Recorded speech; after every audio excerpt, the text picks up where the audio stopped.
लातूरमध्ये तर लातूर जिल्हा मध्यवर्ती बँकेनेच आता नोकऱ्या अलीकडे दिल्या.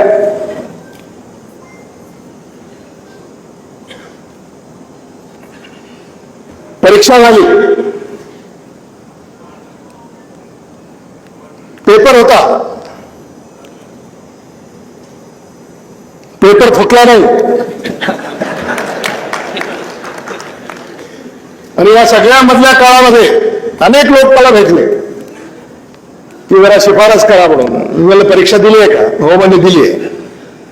मी म्हणलं लागेल निकाल त्याप्रमाणे होईल. नाही म्हणजे जरा तुम्ही बघा काही जमतंय का. म्हणजे अनेकांनी मला असा इशारा केला की तुम्हाला काही पेपर फोडता येतो का जरा बघा.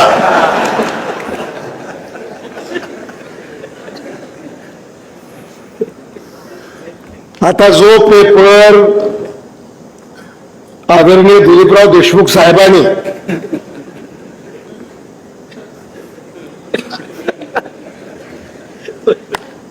होऊ शकते काही होय महाराज, जिथं गुणवत्ता पारदर्शकता हेच एकमेव प्रमाण आहे.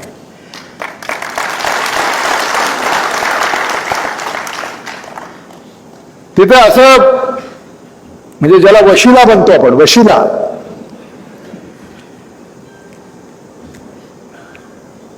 आणि म्हणून गुणवत्तेला प्राधान्य लातूरला नेहमी दिलेलं. लातूर पॅटर्न ज्याचं नेहमी आदरणीय विलासराव देशमुख साहेब उदाहरण देत असत ते आपण स्वीकारलेले मेरिट. जिल्हा बँक ही जी जगामध्ये सहकारामध्ये अग्रगण्य आहे. आपण फक्त राज्याची देशाची चर्चा करतो. किंबहुना उस्मानाबाद बघा, बीड बघा, नांदेड बघा, सोलापूर बघा. जगाच्या पाठीवर तुम्हाला अशी जिल्हा बँक शोधूनही सापडणार नाही.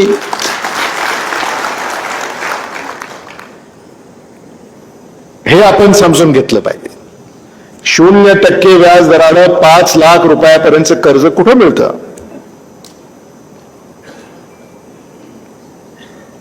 ही किमया ही आदरणीय दिलीपराव देशमुख साहेबांनी साकारली.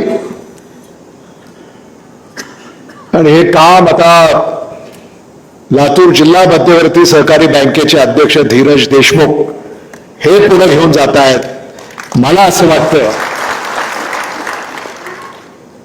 की मांजरा परिवार, साखर उद्योग, ऊस उत्पादक शेतकरी यांना जो ऊसाचा भाव विक्रमी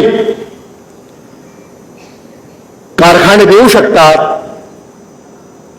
ते आदरणीय दिलीपराव देशमुख साहेब या कारखान्यांच्या पाठीशी खंबीरपणे उभे आहेत म्हणून देऊ शकतात.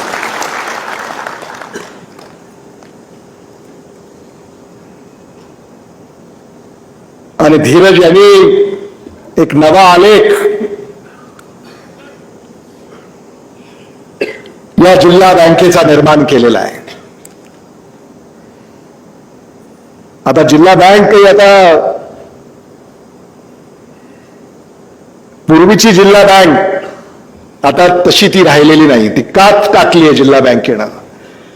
आणि आता HDFC, ICICI, SBI या सगळ्या ज्या बँका आहेत त्या सगळ्या ज्या सुविधा देतात त्याच सुविधा किंबहुना काकणवर सरस अशा सुविधा आपली लातूर जिल्हा मध्यवर्ती बँक आता देते आहे.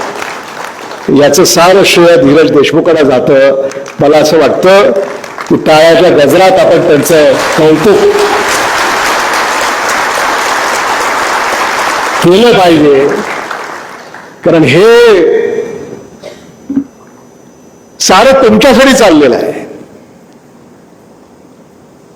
आज आपल्या घरी मुलगी असेल, लग्न कार्य असेल त्याला कर्ज मिळतं. नोकरदार असेल त्याला कर्ज मिळतं. उच्च शिक्षणाला परदेशी जायचं असेल त्याला कर्ज मिळतं. कोणी आजारी असेल त्याला कर्ज मिळतं, एखाद्याला घराचं बांधकाम करायचं असेल तर त्यालाही कर्ज येणाऱ्या काळामध्ये जिल्हा बँकेच्या माध्यमातून मिळेल. मला असं वाटतं की आता या सगळ्या सामान्य माणसाच्या ज्या गरजा आहेत त्या गरजा भागवणं